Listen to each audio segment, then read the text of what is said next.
Hello guys, ഇന്നൊരു healthy and easiest chicken റെസിപ്പിയാണ് share ചെയ്യാൻ പോകുന്നത്. അതിന് വേണ്ടിയിട്ട് ക്ലീൻ ചെയ്ത് വെച്ചിരിക്കുന്ന ചിക്കൻ നമുക്ക് മാരിനേറ്റ് ചെയ്യാം.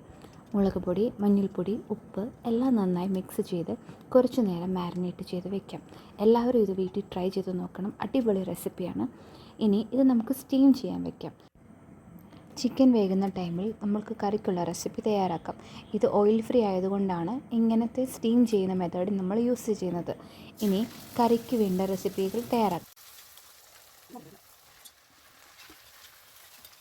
അതിനായി 1 ടേബിൾ സ്പൂൺ ഓയിൽ ഒഴിച്ച് ചെറിയ ഉള്ളി, സവാള, ഉപ്പ്, വെളുത്തുള്ളി ഇഞ്ചി പേസ്റ്റ് ആഡ് ചെയ്യാം.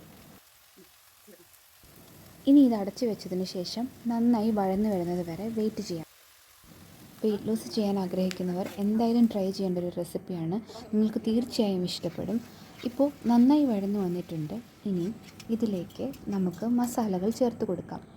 ഇതിലേക്ക് 1.5 ടേബിൾ സ്പൂൺ മുളക് പൊടി, 1 ടേബിൾ സ്പൂൺ മല്ലിപ്പൊടി, 1.5 ടേബിൾ സ്പൂൺ ചിക്കൻ മസാല നന്നായി പച്ചമണം മാറുന്നത് വരെ മിക്സ് ചെയ്ത് കൊടുക്കാം.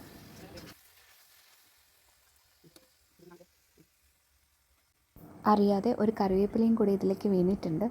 നന്നായി യോജിപ്പിച്ചതിന് ശേഷം ഇനി സ്റ്റീം ചെയ്ത് വെച്ചിരിക്കുന്ന ചിക്കൻ തയ്യാറാക്കി വെച്ചിരിക്കുന്ന ഗ്രേവിൻ്റെ കൂടെ നന്നായി യോജിപ്പിച്ചെടുക്കാം.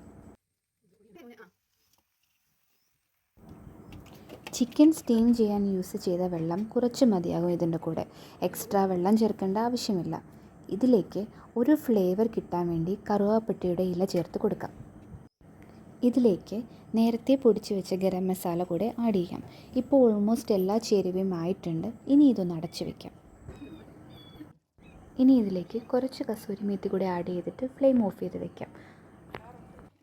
മല്ലിയില ഇഷ്ടമുള്ളവർക്ക് അതും ആഡ് ചെയ്യാവുന്നതാണ്. അങ്ങനെ സ്വാദിഷ്ടമായ ഹെൽത്തി ചിക്കൻ റെസിപ്പി ഇവിടെ തയ്യാറായിട്ടുണ്ട്. എല്ലാവരും ട്രൈ ചെയ്ത് നോക്കുക.